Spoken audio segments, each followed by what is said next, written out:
Olá, meu nome é Francisco Leão e eu fui convidado para falar sobre esse tema para que a gente possa disponibilizar para que as casas espíritas, nesse momento de Covid, também possam ter acesso a mais variedade, possam colocar no YouTube e em outros programas que acharem necessário, que acharem útil.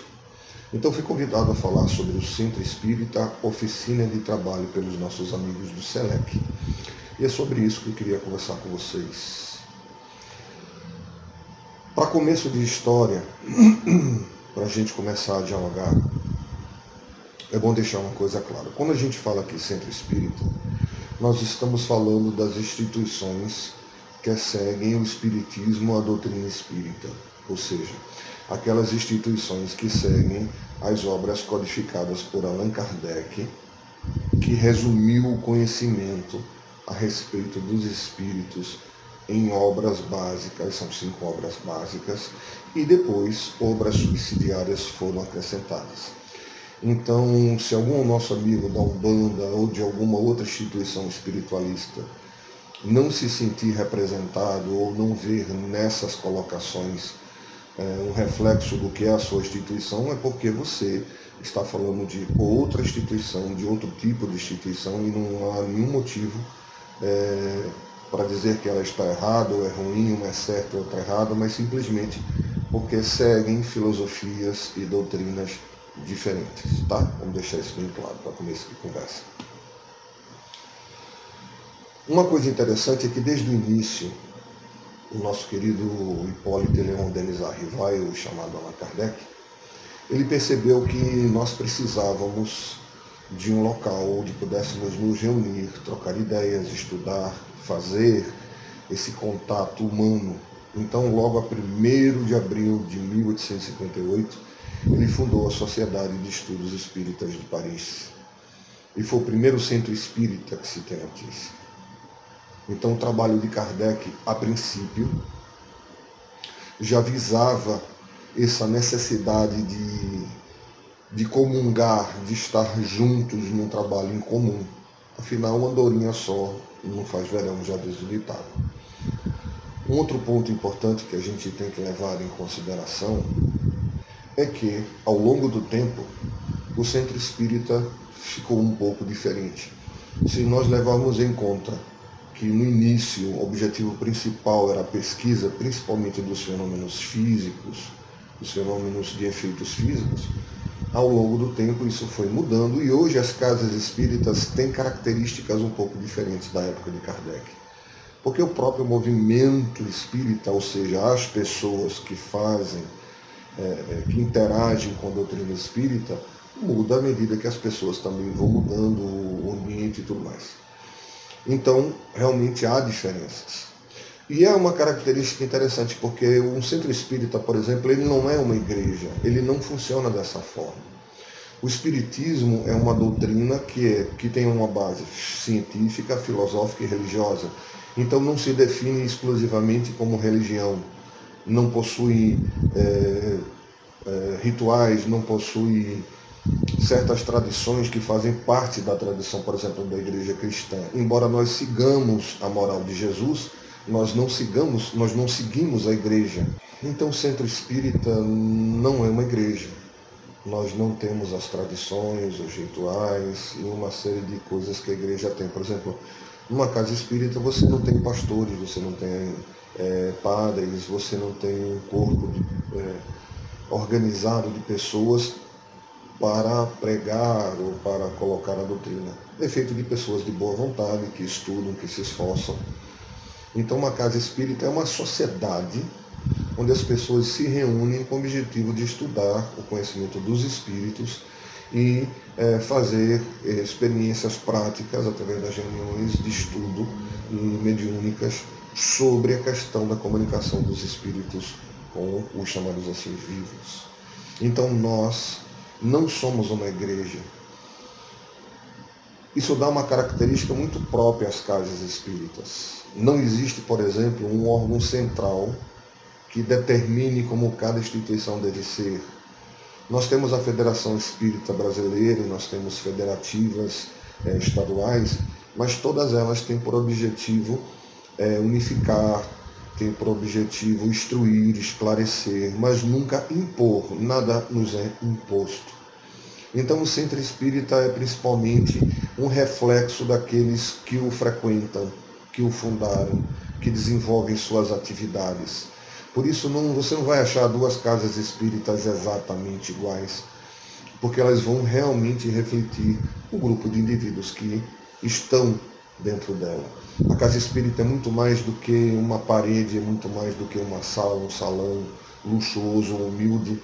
É o grupo de pessoas que realmente trabalham e estudam juntas para se aprimorarem e para trabalhar o seu eu e conhecer melhor sobre essa doutrina maravilhosa que nos tem esclarecido tanto. Para a gente fazer esse trabalho, nós imaginamos fazer perguntas e respostas. Lógico que isso é um monólogo, vocês estão me ouvindo. Como é gravado, eu não vou poder pegar perguntas. Então, eu peguei algumas perguntas que são muito comuns ao longo do tempo, a gente vem ouvindo isso repetidamente. Então, nós pegamos essas ideias, essas perguntas, e vamos tentar trabalhar elas aqui para conseguir encaixar dentro do nosso tema. A primeira pergunta que eu queria trazer é a seguinte: posso ser espírita sem ir a um centro? Pode, porque ser espírita não é frequentar uma casa espírita. Ser espírita realmente é tentar melhorar a si mesmo, se tornando uma pessoa melhor. Conhecer o espiritismo é fundamental para você fazer isso.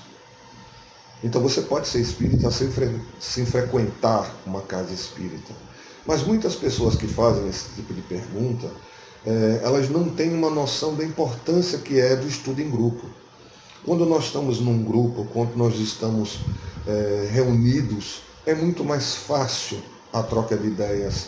Há menos possibilidade de cairmos em erros por causa de opiniões pessoais. Principalmente no trato com a mediunidade, o trabalho em grupo é muito útil, porque você vai poder estudar, trabalhar a parte mediúnica com apoio, com amigos, com pessoas às vezes mais experientes que você e que possam te dar uma orientação para que você evite passar por determinadas circunstâncias absolutamente evitáveis quando nós trabalhamos em grupo, quando nós estudamos. É muito mais fácil. Além do que, o apoio e assistência espiritual a um grupo espírita tem todo um diferencial. Por exemplo, nós estamos agora nesse período de Covid e muitas casas espíritas acharam por melhor não abrir. Mas a gente precisa entender que mesmo quando uma casa espírita não está aberta fisicamente, ela continua aberta espiritualmente. As atividades ocorrem todos os dias, a qualquer hora. A espiritualidade continua assistindo, amparando principalmente os nossos irmãos desencarnados, fazendo trabalhos de desobsessão o tempo todo, independentemente de estarmos fisicamente lá ou estarmos abertos. Inclusive, o próprio ambiente espiritual da casa é muito maior, muitas vezes, do que o próprio ambiente físico. Então, existe toda uma proteção, todo um cuidado, que, por exemplo, numa residência, é muito mais complicado, porque ali você tem as pessoas que estão normalmente lá, as pessoas que vivem no ambiente. E muitas vezes os nossos irmãos espirituais em sofrimento são acolhidos e ficam no centro espírita, às vezes durante um certo período, sendo assistidos. Então isso numa residência não é aconselhável. Muitas casas espíritas começaram numa residência, começaram em reuniões familiares. É compreensível, não é aconselhável. O ideal é que a gente consiga passar, se for o caso, de uma reunião familiar para uma instituição, né? Evoluir para isso, que seria o natural. Mas permanecer ou insistir nessa característica não é ideal. Tá? Embora a mediunidade seja mediunidade dentro ou fora do centro espírita. Isso aí é básico, ninguém vai discutir. Vamos em frente? Vamos lá. Essa aqui é muito comum, às vezes eu rio muito quanto a isso. Eu estou com a coceira aqui no rosto porque o vento está batendo. Onde achar um centro espírita que não possua problemas, desavenças ou milindres? Talvez no plano espiritual, no físico não. Às vezes é muito comum você ouvir as pessoas reclamarem, mas eu não gosto de ir no centro espírita, porque o pessoal fica discutindo, tem opinião pessoal, milindre, por qualquer coisa se chateia, né? Tem pessoas que acham que são as donas da instituição e tudo mais. Gente, lembra que a gente falou no início? Nós somos um reflexo, né? O centro espírita é um reflexo daqueles que fazem ele, daqueles que estão dentro dele. Consequentemente, estar em um grupo é ter que lidar com as pessoas desse grupo. Então, cada instituição vai ter uma característica. Vão haver grupos que vão ter uma tendência mais evangélica, uma tendência mais científica, mais filosófica, uma tendência mais para a caridade do que para a mediúnica ou para a palestra. Isso vai das pessoas que estão lá. Mas é justamente lidando com as pessoas, convivendo e aprendendo em grupo que nós evoluímos. Se nós esperarmos somente situações boas, aprazíveis, situações sem conflitos e sem problemas para trabalhar, a gente não vai encontrar e não vamos fazer nada. Vamos ficar aguardando que em algum momento de boa vontade surja um grupo milagroso e não existe isso. Nós somos falhos, nós somos imperfeitos, nós somos pessoas como qualquer outras, temos defeitos. O presidente de casa espírita paga aluguel, tem pensão de filho, tem que fazer supermercado, um médium tem dor de barriga, dor de cabeça, precisa ir no médico. São pessoas como qualquer outra pessoa. A gente precisa parar de colocar as pessoas em pedestais. No espiritismo não existem mestres, não há doutor em espiritismo. Você tem 30 anos, às vezes 40 anos estudando e ainda está aprendendo. Mesmo pessoas que se destacam pelo seu conhecimento, o seu estudo, o seu trabalho mediúnico, são claras em colocar-se que estão aprendendo. Então nós não temos papas, padres, professores, doutores em espiritismo. Somos todos alunos, uns com mais tempo, outros com menos, alguns com mais conhecimento até material, conhecimento escolarizado, mas todos nós estamos aprendendo a entender e a trazer o exemplo do Cristo para as nossas vidas, a entender a mensagem dos Espíritos. Então não tem nada de extraordinário, mas é preciso a gente compreender que nós temos que aprender a lidar com o nosso irmão.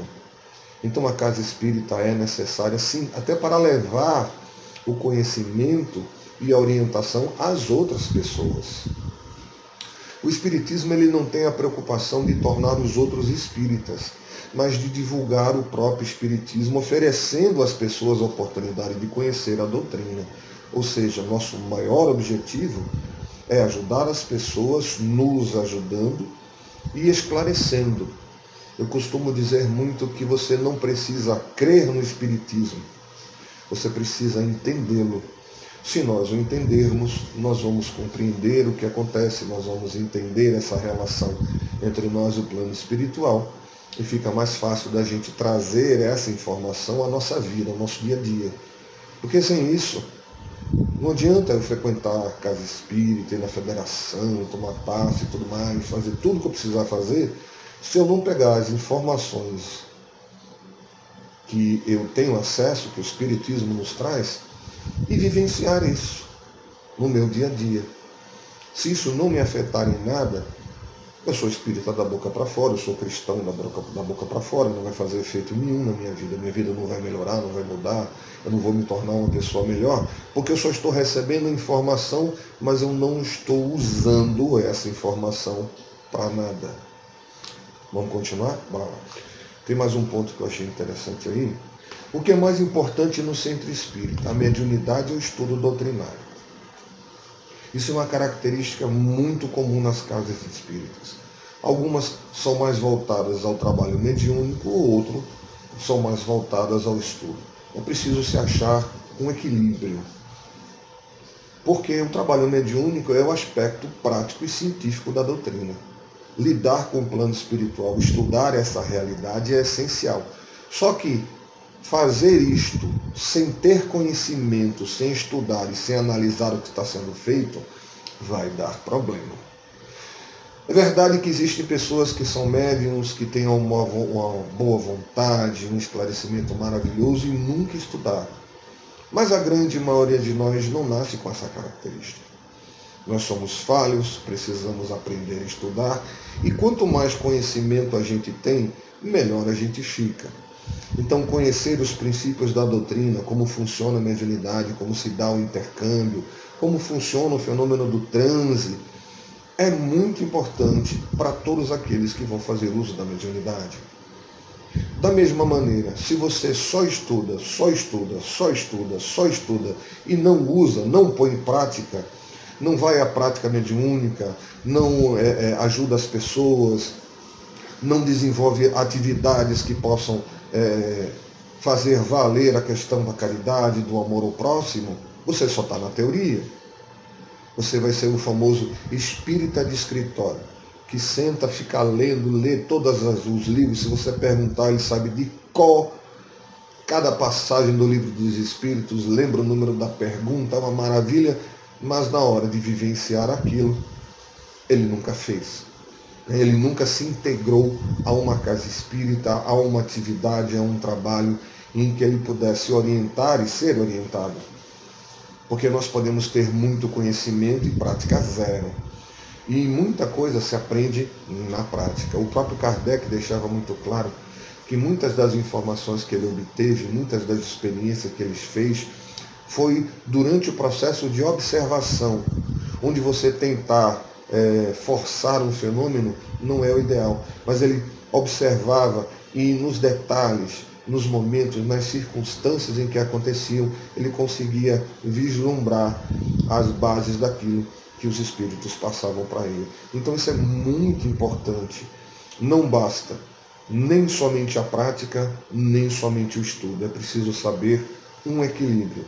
Médium que não estuda, que não analisa suas comunicações, que não aceita que ninguém diga nada sobre o que ele escreve, está fadado a ter muitos problemas. Problemas de obsessão, problemas às vezes de espíritos se passarem pelo que não são e ele não conseguir identificar, uma série de circunstâncias. Da mesma maneira, aquele indivíduo que só estuda e não põe em prática, evita contato com as outras pessoas ou evita as atividades, também necessita da experiência prática. Então é uma questão de equilíbrio de uma coisa e da outra. Vamos para mais uma pergunta aqui. Todo centro deve ter uma obra assistencial? Um dos pontos básicos da doutrina, que nós colocamos muito, inclusive uma colocação de Kardec, que diz que fora da caridade não há salvação. A doutrina espírita preza muito a caridade. Mas a gente tem que entender que caridade não é só a caridade material, financeira. Então, um centro espírita, por obrigatoriedade, ele tem que criar ou instituir um trabalho de assistência social? Necessariamente não. Mas um trabalho de socorro às pessoas, de esclarecimento, de apoio social, é importante também, pode ser feito. Há instituições espíritas que têm hospitais, existem asilos, e mesmo atividades de apoio a comunidades carentes próximos onde fica a instituição. Tudo isso pode ser feito, mas não apenas no intuito de um apoio físico, mas do esclarecimento, da ajuda, do exercício da caridade moral. Porque essa caridade moral, ela não olha somente o estado social da pessoa, econômico, ela pode ser exercida tanto para aquele que tem, para aquele que não tem. Tanto para aquele que dispõe de muito, aquele que dispõe de pouco. Então, o trabalho da caridade na casa espírita é muito importante. Existem muitas maneiras de fazê-lo. Visitas a hospitais, visitas a orfanatos, trabalho com crianças carentes, com jovens, esclarecimento, apoio, oficinas de trabalho, para que essas pessoas tenham a oportunidade, de ter uma vida melhor, de sair de uma condição difícil e ter um esclarecimento melhor a respeito da própria vida e das circunstâncias que a envolvem. Então é importante, não no sentido obrigatório de uma instituição, de uma obra grandiosa, mas do esforço individual pelo bem do próximo, que é uma das essências do trabalho do espírita. Deixa eu ver a próxima pergunta aqui que a gente pode usar. Essa é interessante. Em que consiste o tratamento na casa espírita? Você já deve ter participado. A maioria das pessoas que se aproximam de uma casa espírita, ela busca ajuda. Pode ser emocional, pode ser problema de saúde, uma série de fatores. Mas geralmente a pessoa busca o espiritismo porque está sentindo falta, porque se sente abatida e precisa de ajuda. Pois bem, em essência, o objetivo do tratamento na casa espírita, a nosso humilde ver, é ajudar a pessoa a se equilibrar o suficiente para lidar com os próprios problemas e as circunstâncias da sua vida sem precisar de ajuda de ninguém. Esse é o ideal. Como a gente faz isso? Você já deve ter ouvido falar do passe, da água fluidificada. São tratamentos que usam energia, que usam os fluidos assim chamados, para ajudar a pessoa a se reequilibrar física, espiritual e até psicologicamente para poder enfrentar os seus próprios problemas. Mas, como qualquer outro tratamento, se o paciente, se a pessoa que busca ajuda, não entende o porquê adoeceu, não compreende quais as atitudes que ela realmente precisa ter para mudar de estado, ela só vai protelar a cura ou a melhora.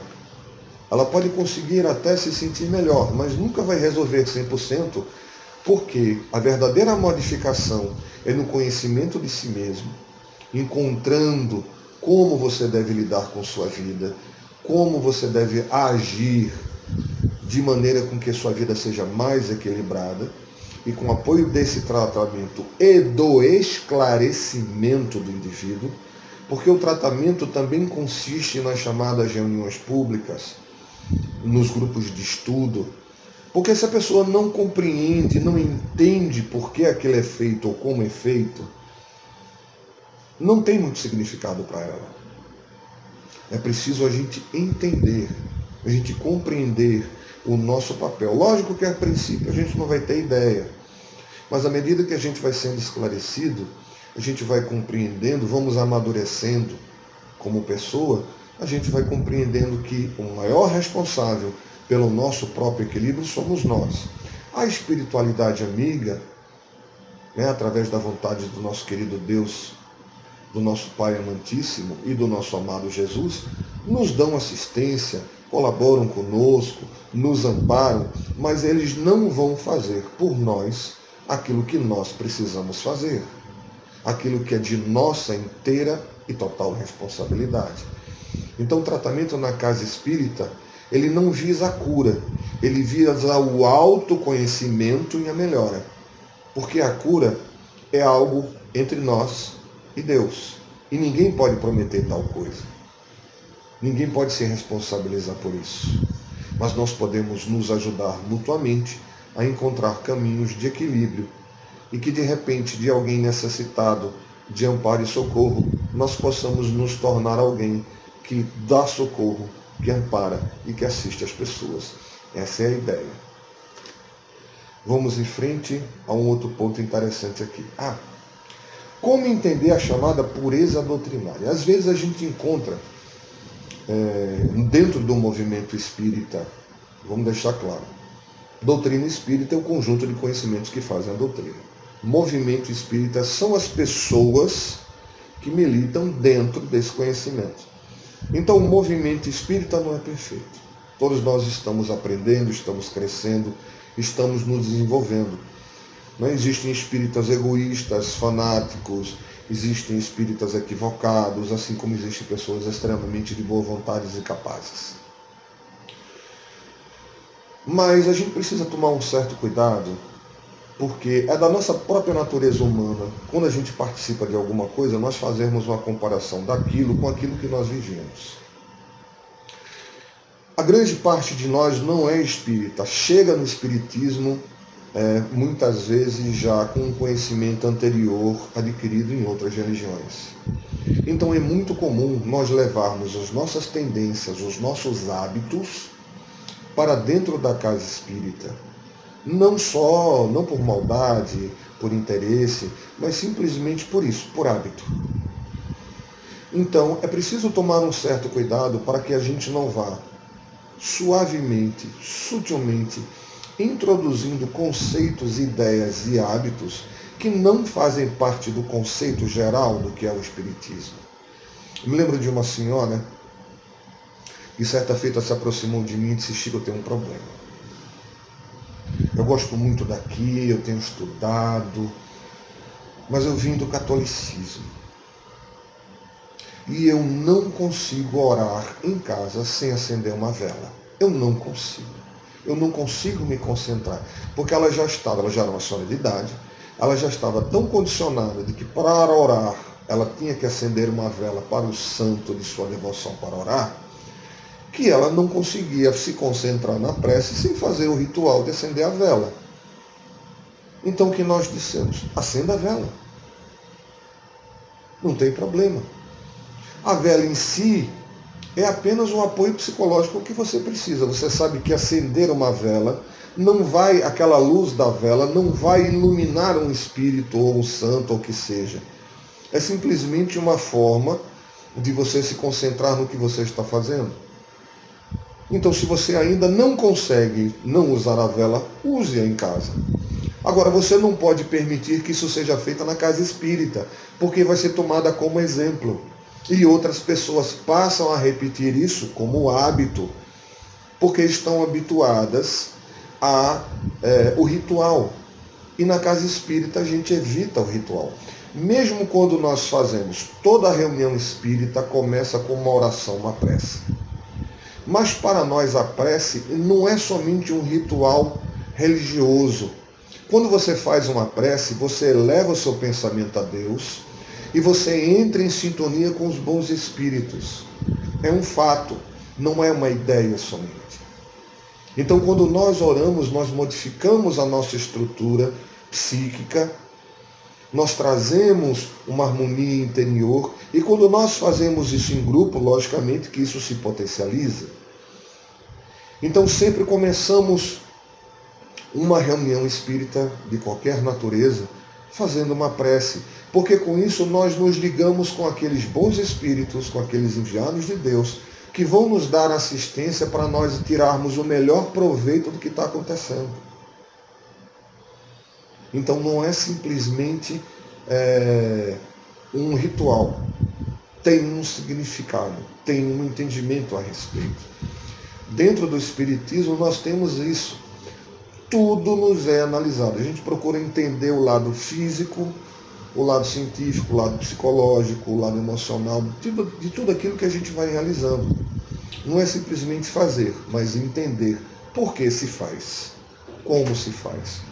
Então a gente precisa tentar evitar que a gente traga para dentro do Espiritismo ideias, hábitos que não são nossos, para evitar que a gente vá desfigurando ao longo do tempo o trabalho que é feito. Lembra que eu disse lá no início que não existe duas casas iguais?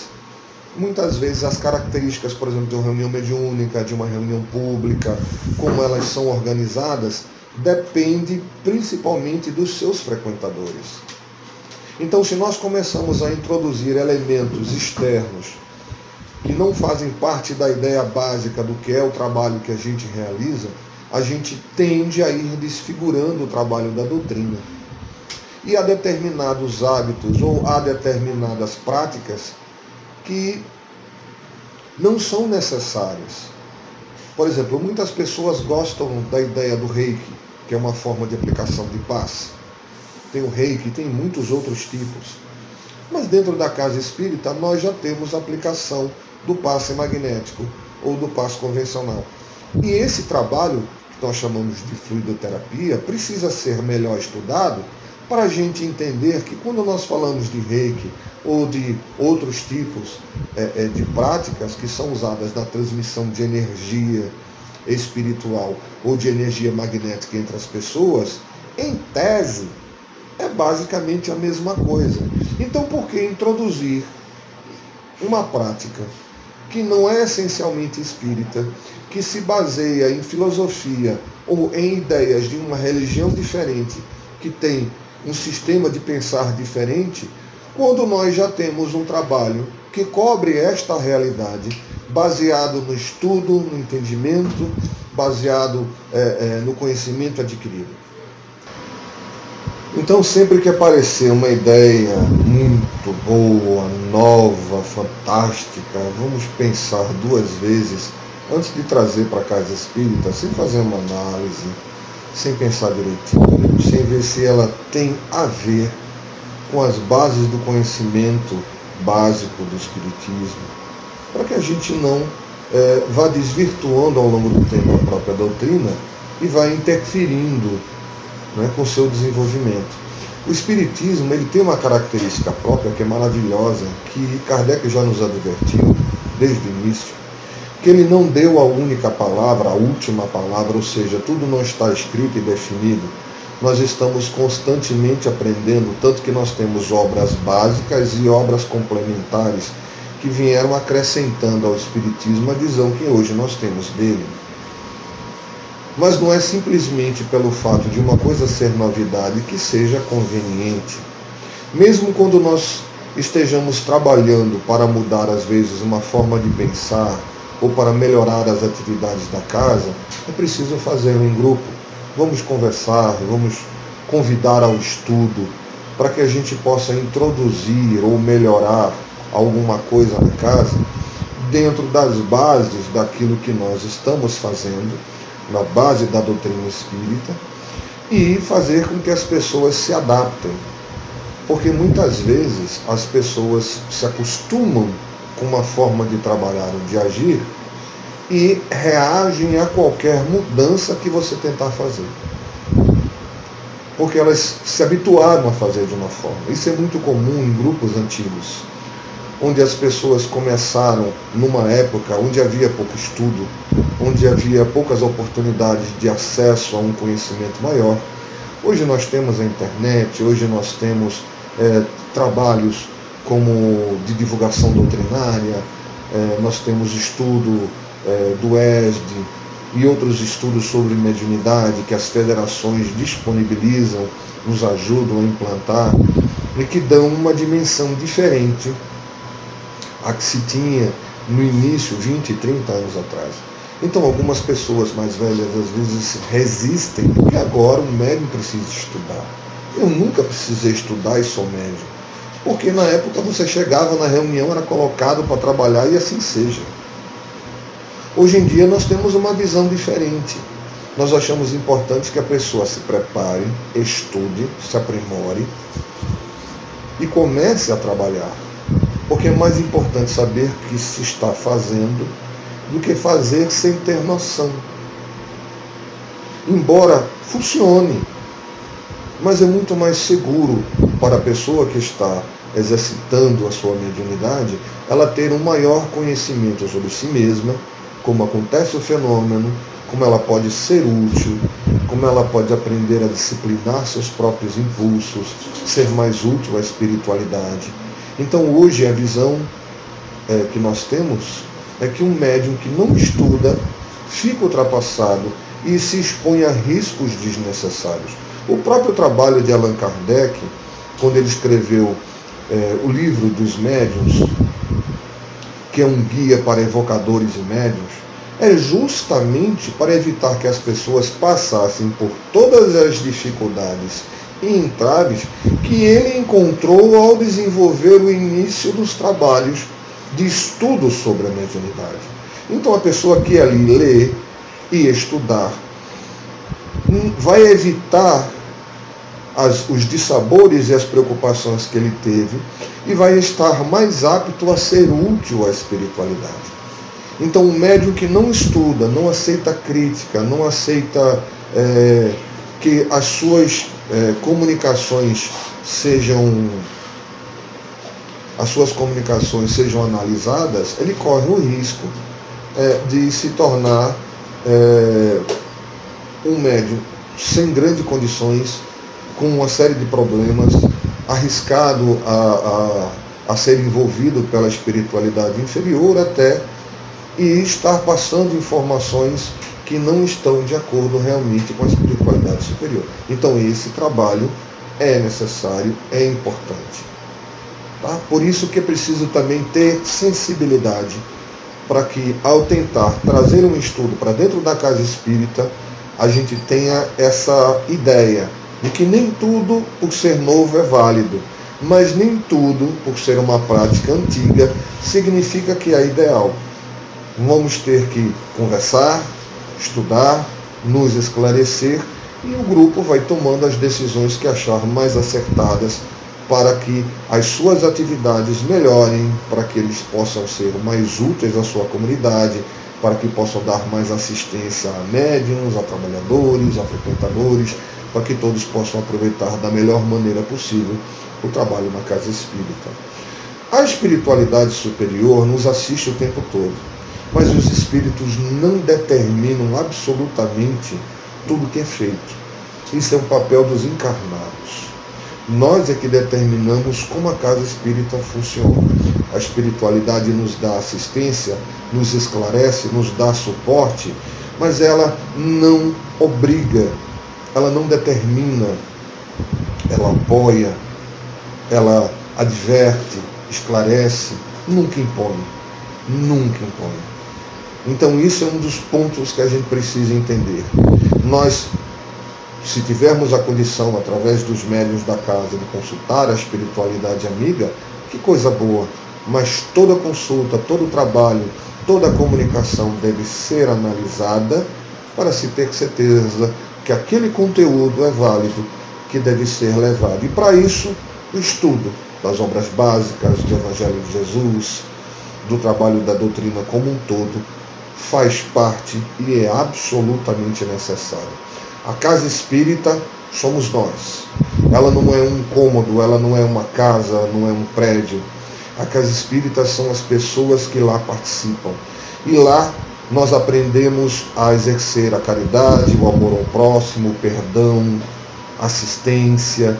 Nós aprendemos a estudar, a conhecer melhor sobre nós mesmos, sobre as nossas aptidões como pessoa, a nossa sensibilidade, nossa mediunidade, se for o caso, porque você não precisa ser médium para participar de uma reunião mediúnica. Você pode ser um esclarecedor que vai conversar com os espíritos, que vai ajudar, vai orientar. Você pode ser um palestrante que vai levar conhecimento, esclarecimento às pessoas. Você pode ser um evangelizador infantil que vai esclarecer a criança, que vai dar orientação ao jovem.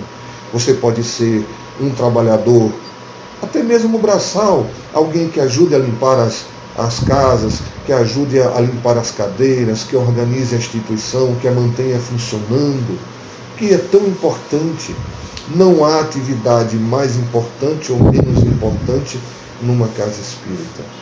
Porque a ideia é que nós tentemos nos aproximar ao máximo dos núcleos primeiros do cristianismo, onde as pessoas buscavam amar ao Cristo, trabalhar dentro do exemplo do amor de Jesus e ajudar-se mutuamente uns aos outros. Espero que eu possa ter sido útil a vocês e que em outras oportunidades nós possamos trabalhar outros temas e colocar aqui à disposição de vocês. Se há algum ponto que você achou interessante, discordou ou não concorda, e você quiser nos ajudar, coloque aí nos comentários para que a gente possa trabalhar esse tema ou essa informação de maneira a esclarecer ainda mais. Muito obrigado a todos. Que o amor e a luz do nosso amado Mestre Jesus nos acompanhem hoje e agora e sempre. Muita paz a todos. Que Deus esteja com todos.